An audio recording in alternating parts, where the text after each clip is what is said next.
Hi everyone! Magandang umaga, tanghali, hapon at gabi sa inyong lahat kung sa mga panig ng mundo kayo naroroon. Welcome sa aking YouTube channel. Sa araw na to, ang topic ko ay bakit dapat mong kilalanin ang Holy Spirit, ang Holy Father? Una sa lahat, gusto kong ibahagi sa inyo ang katotohanan na sinabi ni Kristo na templo ng Espiritu Santo ang katawan nating mga tao. At ang kasalanan na walang kapatawaran ay kapag nilapastangan mo ang Espiritu Santo. Sinabi ni Kristo na tayong mga tao ay hindi nabubuhay dahil sa tinapay lamang. Ang katotohanan, ang katawan na walang Espiritu ay patay. At sinabi ni Kristo, honor God with your body. Ibig sabihin, kilalanin mo sa puso mo at parangalan mo ang iyong Diyos na siyang nagbibigay ng buhay sa iyo, na siya lang ang dapat mong sambahin sa puso mo, na siyang iyong Diyos na nagbibigay ng buhay sa sarili mo. Dahil kapag hindi mo sinamba ang Espiritu Santo sa puso mo, at hindi mo kinilala ang Espiritu Santo sa puso mo, ng Espiritu Santo ang iyong Diyos Ama, ang totoong banal na Ama, na may pag-aari ng buhay mo, na nagbibigay ng buhay sa sarili mo, sa oras na bawiin na ng Espiritu Santo yung kaluluwa sa katawan mo na siyang buhay na ipinahiram ng Espiritu Santo sa iyo, na pinagkaloob sa iyo, mamamatay ka. At yung kaluluwa mo, dahil hindi mo sinamba ang Espiritu Santo sa iyong katawan, at hindi mo kinilala ang Espiritu Santo sa iyong puso, ng Espiritu Santo ang siyang Diyos Ama, ng iyong kaluluwa, na siyang totoong Holy Father, na nagbibigay ng buhay sa iyo dahil inidolo mo yung Papa ng Romano Katoliko na siyang Holy Father, ang kaluluwa mo ay hindi maliligtas. Hindi ka patatawarin ng Espiritu Santo at hindi ka kikilalanin ng Espiritu Santo na anak niya. Dahil inidolo mo yung ulupong na Judas na nagmamataas sa Espiritu Santo, na iniidolo ang kanyang sarili dito sa lupa, na siya yung kilalaning Holy Father. Honestly, yung Papa ng Romano Katoliko ay tao rin lang na katulad natin. Hindi siya nakahihigit kanino man. Dahil ang buhay ng ulupong na yon ay nagmula rin lang sa Espiritu Santo. At ang Espiritu Santo ang may hawak ng buhay nung Papa ng Romano Katoliko na iniidolo dito sa mundo ng maraming tao na Holy Father. Well, honestly, walang sino mang tao ang nakahihigit sa Espiritu Santo. At maliwanag na sinabi ni Kristo na siya lang ang tanging daan, buhay, liwanag at katotohanan para ang ating kaluluwa ay maligtas na mapalapit sa Diyos Ama. Honestly, ang Ama ni Kristo ay hindi tao. Ang Espiritu Santo na lumukob kay Birheng Maria ay ang siyang totoong amang espiritual at Diyos Ama na nagsugo kay Kristo na parating kasama ni Kristo. Ang Espiritu Santo na nanasa katawan ko ay ang siyang Diyos Ama na nagbibigay ng buhay sa akin na siyang ipinahayag ko sa aklat na to. Ay ang siyang babalik na parang magnanakaw. Ang Espiritu Santo ang Alpha at Omega. Siya yung simula at katapusan. Ang Espiritu Santo ang may pag-aari ng katawan at kaluluwa nating mga tao.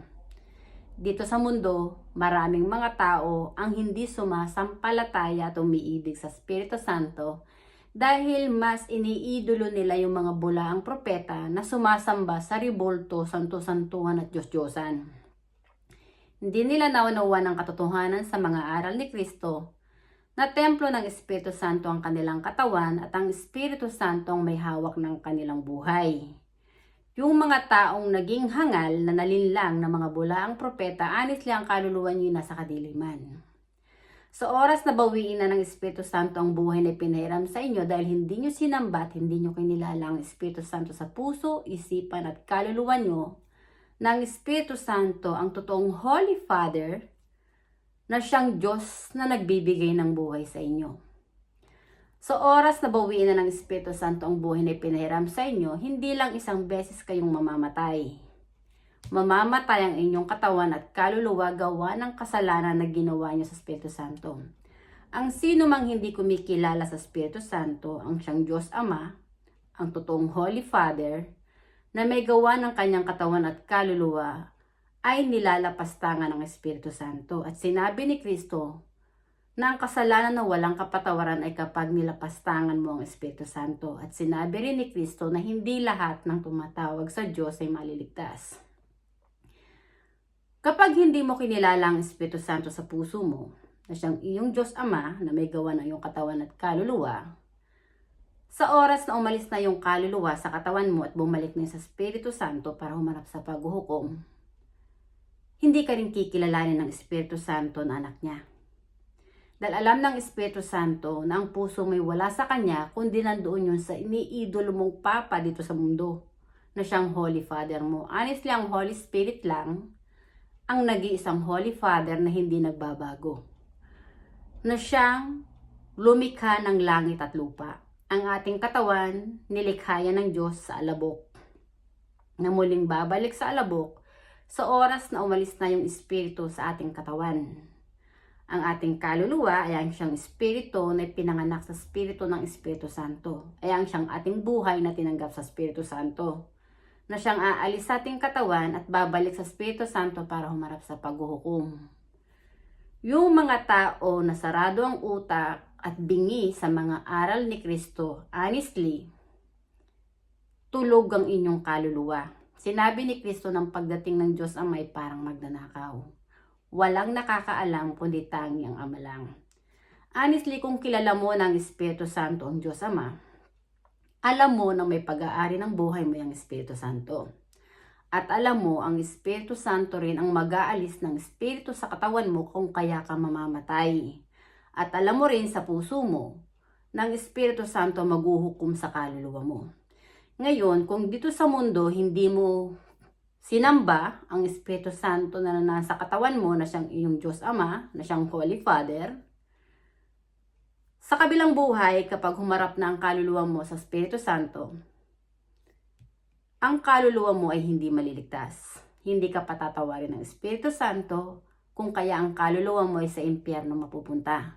Dahil inidolo mo yung bulaang propeta na tao lang, na narito sa lupa, na siyang iyong Holy Father at hindi ang Holy Spirit. Kaya hinihikayat ni Kristo ang mga tao na magsisi at magbalik loob sa Espiritu Santo.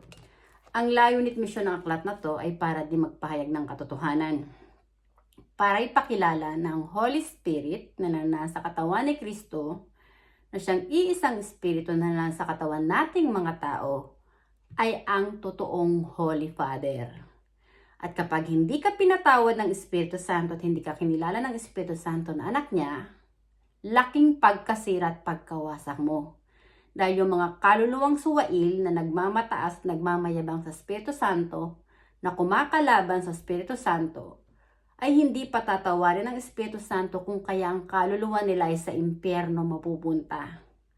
Honestly, ang Holy Spirit lang ang nag-iisang Diyos, nag-iisang Espiritu na may pag-aari ng katawan at kaluluwa nating mga tao, ang siyang totoong nag-iisang Holy Father na dapat nating sambahin sa ating katawan.